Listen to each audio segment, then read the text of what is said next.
I get started. It. Oh, okay. Go.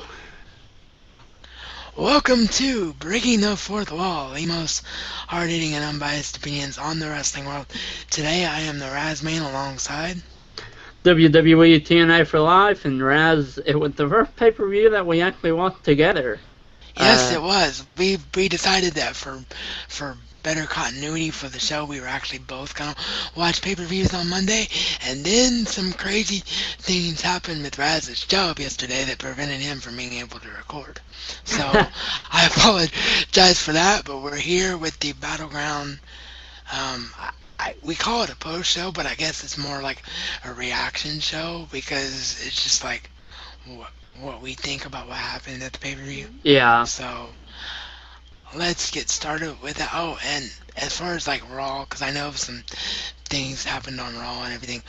We started a new series um, over on my channel called Breaking the Fourth Wall Mini, and that's where all our general wrestling opinions are gonna go. Yep. So you'll see that video uploaded either later on today or tomorrow over on Razman's Reality on YouTube. Yes. Yes. And you also see the replay of this over there after I download it and upload it. But yeah. Yep. Anyway, the Yep. Battleground.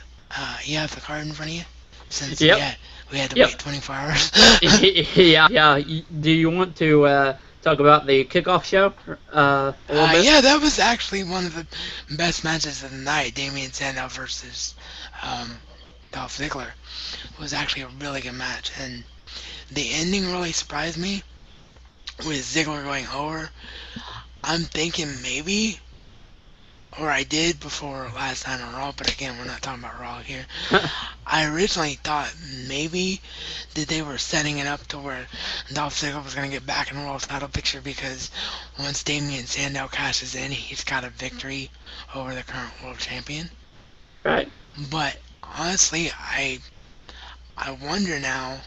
I mean, originally I thought it was just selling, but I wonder now if Damien Sandow like legitimately did tweak his knee Yeah. because, and maybe they had to change the ending to the match. Yeah. They might have. It was really weird seeing Sandow lose that match. So I assume, that Sandow did tweak his knee, but maybe Sandow just that good of a seller that, Yeah. um, Well, and the other reason, if it is a storyline, the reason they did it is because of the fact that everyone thought, well, there's going to be a hardcore match, so it's a given that Sandow's going to cash in. So yeah, they did it as a twist, so Sandow would not cash in. yeah, yeah. So were you happy with the outcome of it? I was. I'm always happy when Dolph Ziggler goes over, especially with all this talk of him not being a moneymaker. Like Dolph Ziggler is the best seller in professional wrestling Yeah, today. yeah. Period. I mean, we can talk a little bit about Cena returning at Hell in a Cell. I mean, Yeah, I mean, I'm surprised by it, to be honest, because they said 4 to 6 months for the recovery yep, of Cena, and with as hot as Daniel Bryan has been, and the way he's successfully carried the main event, they don't need another face in the yeah, main event picture, which is why they took him into the world title picture, and I think it might actually be potentially good for the world title picture because I don't know if it's going to happen as early as Survivor Series or if they're going to drag it out until WrestleMania, but I have an instinct that tells me that, and Brennan's getting texted, the joys of live broadcasting. Um, uh, but I have an instinct that tells me that Cena will win the world title and then eventually we're going to see world champion versus WWE champion and finally get an undisputed champion again. That's what I think might happen. yeah. We've wanted the title to be unified forever, and hopefully 2013 will see the unification of the title. If not And 20, it really, because the world title has fallen so far. Like, nobody cares about the world title. And yeah, that's the other reason they're putting the world title on Cena pretty much as a given to try and make the world title relevant again. yeah. I think. Yeah, it could be. A lot of people had a problem with it last night. When Twitter was going nuts. Of course they will because it's John Cena, but they actually Yeah, it's cool to hate John Cena, which and now I'm getting texted. Oh, the joys of live broadcasting, eh? we, But me and Raz are very popular today. we're popular people this morning. But yeah, um, I um, I honestly think that what was I saying? One you, of us, I was in the middle of a thought there. you were you were talking about how people think it's cool to hate on John Cena. Oh, I honestly think it is cool for people to hate on John Cena now, because John Cena is one of the best workers in wrestling. He has more love and determination for half the guy than half. Yeah, I'm all tongue-tied now. Sorry. We're trying to do this as much in one take as possible because we also have audio archives up on Mixcloud and Geeky.com. So we're trying to just let it flow, as it were. Let it flow. There you go. Yeah, but it boggles my mind because John Cena has more love for the business than over half the guys in the locker room. Yeah. I do see a valid point there, though, because he's been gone, and he's immediately getting a world heavyweight title shot. I mean, I know it's John Cena, and he don't need to go through a number one contendership because he's that guy, but I also think it's a little unfair, that he comes in and immediately gets a title shot. But that's just me. I'm a fan of John Cena. I've said it before. I think John Cena's awesome. A lot of people that the IWC have not put on 5-star matches, and John Cena been in multiple 5-star matches. So, John Cena can wrestle, contrary to popular belief. But that leads us into I apologize if you heard any echoing from my Android there. That was a text that I could not ignore. I ignored it as long as I could. But, yeah, I completely agree with everything you were saying. I really do. Yeah. And I honestly think that part of it is the fact that John Cena is John Cena. And because he's ready to come back, Yep. they have to put him in some kind of main event spot. So at least they're putting him in the world title picture and not ruining Daniel Bryan. And that's what people need to be focused on, in my opinion. Don't forget about that laundry. Alright. My dad coming in here telling me about the laundry. I gotta remember to do the laundry, people. You gotta remember to do laundry in your life.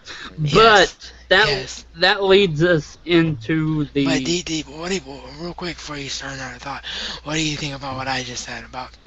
I think that they put Cena in the title picture because he is Cena, and at least they're putting him in a title picture where it's not ruining Daniel Bryan. Yeah, I'm glad when they said World Heavyweight title, I'm like, good.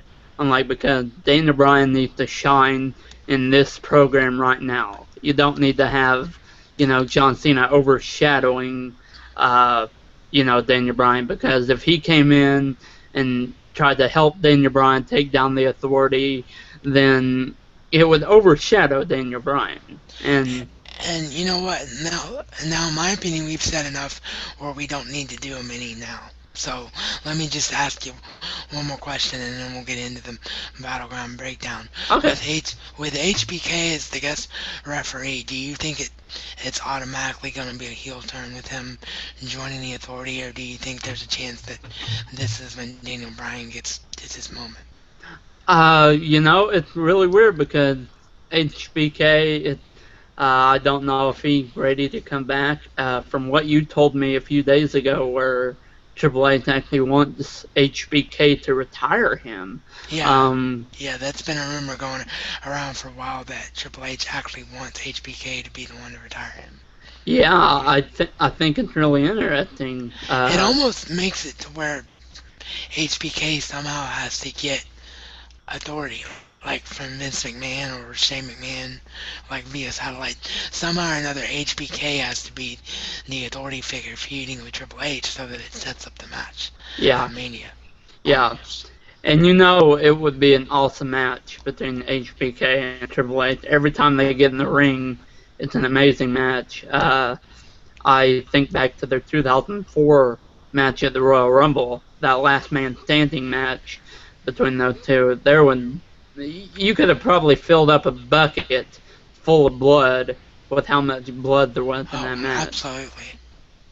It was, and the ending in that match was great when HBK hit the super kick and both of them went down and no one could answer the 10 count. That was a great ending to that match. You know, the crowd reaction when Triple H sent to the double count out, Triple H retained the World Heavyweight title. The crowd reaction was just, everybody, was booing Triple H. How the freaking building, it was awesome, yeah. Yeah, but it was awesome. People want to talk about what, HBK's supposed to be gone forever and all that, but, with all that's happened with Ric Flair and the respect that Shawn Michaels has for Undertaker as well, I think as long as Undertaker is okay with it, I think it's fine. Yeah. Because, the whole reason that End of an Era worked the way it did is because those three guys were the face of that era, and they did have, regardless of everything that happened during the Attitude Era, they did come around and have tremendous respect for each other, all three of them. Yeah. So I think as long as Paul Levesque has a conversation with Mark Calloway and those two as real people are fine. I don't think the fans have anything to complain about, and the fans should be happy that we might get to see HBK again. Yeah, I would love to see HBK in the ring, and I would love to see him have the beard in the ring. I hope he never shaved that thing. That beard is amazing. Well, he did shave it off, but then it was back last night again. Oh, yeah? So, I think, right? Wasn't it? I can't remember right now. Now, I'm going to tell the people a secret here. I fell asleep last night during Raw, so I missed half of it. I know you're all going to kill me, but... it's fine. But yeah, regardless of whether it's shaved off or not, yeah, that beard was awesome. Yeah. And if he's going to be a Daniel Bryan supporter, he needs a beard. So, he needs a beard, definitely. Alright, so let's get into actual thoughts on the pay-per-view. There's so much happened after the pay-per-view that we ended up talking about what happened after the pay-per-view. Yeah. But let's talk about the pay-per-view because some interesting things did happen during it. Yeah. Yeah, while we were watching it, I was like, are we still in the beginning of the show? Because this thing was just dragging on. This pay-per-view gets dragged on. It felt like it was one of the slowest moving pay-per-views I've seen in a while. And it was because it was poorly booked. I mean, we talked about it. Before a week ago, they only booked 4 matches. They booked Brian Orton, the Rose family versus The Shield, the Divas title match between Brie and AJ, and the World title match between RVD and Del Rio. Those are the only 4 matches they booked for the entire show until like a week ago. So when that happens that it's going to be a slow-moving filler pay-per-view. Yeah. Yeah, it gets dragged on. We had the hardcore match was really, really good. It was, and it was the right decision to have that be the opener because it was one of the longest matches of the night, and you can make the argument that it was the match of the night. Yeah. So, I really enjoyed it all the way through. I thought it was booked really well, and even though Del Rio retained, I thought the way he retained fitted a hardcore match. I thought with him hitting the Juji Katami, and I don't care what people say, it's not a cross arm breaker. People renamed it a cross arm breaker because people are lazy and they don't know how to learn correct wrestling terminology. It's a Juji Katami. Okay? It's like End of story. Like even well, tell what you did because I know that's what you're about to say. It's like we're too lazy to say Juji Katami, so we're just gonna call it the cross arm breaker. No, I thought you were gonna go into what you did yesterday when we were watching the joke that you told. What? Like you you pretended to be one of those annoying people. Because I said, Juji Katami. Oh yeah, yeah. And I was like, that's not the Juji Katami, that's the cross arm breaker. You Yeah, know, I did like the spot though, how they went into it. They yeah, yeah. Well, that's what RB, I was trying to say, is that he hit the Juji Katami um, in a steel chair, and the yeah, way they set it up, it was like perfectly on RVD's arm. It was insane. yeah. It's like they planned it perfectly. And yes, Alberto Del Rio did win, but that's only because you need to have Del Rio get beat by Cena, at Hell in a Cell. Um, and then we got the second match. The Real Americans defeated Santino Marella and the Great Khali. And that was a match, like, really? They just wanted off. They just put those guys on the card just because. It's just like, I don't give a crap about They, any of them. I mean, Santino's entertaining with what he does, but it's not enough for me to be invested in any. And the fact that he's got Great Khali as a partner, it just ruins him. Because yeah, because Great Khali is a travesty yeah. to The wrestling. only, Oh, and one other thing I want to talk about real quick from the pre-show, which I forgot. Renee Young always does those polls, and the polls was the power couple thing. And right yeah, before she revealed the results of the poll, they had a really funny segment with Renee Young and El Torito. And where El Torito was hitting on Renee Young in Spanish. So I give them credit for that, because that was hilarious. But just mentioning Hornswoggle being in the corner of Holly and Santino, it made me think of El Torito, so I had to mention that. And I honestly think they're the same guy. I could be wrong, but I think Hornswoggle was playing El Torito. Because if you looked at Hornswoggle's hair during that match, it was all slicked back. And usually, if a performer slicks his hair back like that, it's yeah, because he's wearing a mask and he doesn't want the hair to get in the way of the mask. yeah. Yeah, a lot of people thought it was Rey Mysterio, but he's way too small to be Mysterio. Um, Yeah. and Mysterio's taller than that. He's small, but he's taller than that. yeah, yeah, just I like El Torito. El Torito's a cool little thing that Yeah, and I do like Los Mandores. I mean, they did change their moves enough to really make them look like a different team. So yeah, so we'll see where it goes. yeah. We'll Yeah, see what happens. I did enjoy the finish of the match where Antonio Cesaro did the Cesaro swing on the Great Khali, and he was like leaning back and like balancing his weight with Khali's height and weight. It was just amazing how he did that. I thought it was real professional of him to do that. It was crazy. oh Um, yeah, it was really cool. I mean, yeah, he sold it really well, and they actually finished the match with the Cesaro swing too, which yeah, I thought was really cool because afterwards he sells being. Well, I don't think he had to sell it because I mean that was a lot of work. He was dizzy. I mean yeah, he. I don't think that was a sell job. I think that yeah. was legit. And the Yeah. Great Khali actually counted to 3 with the ref when he was being beat.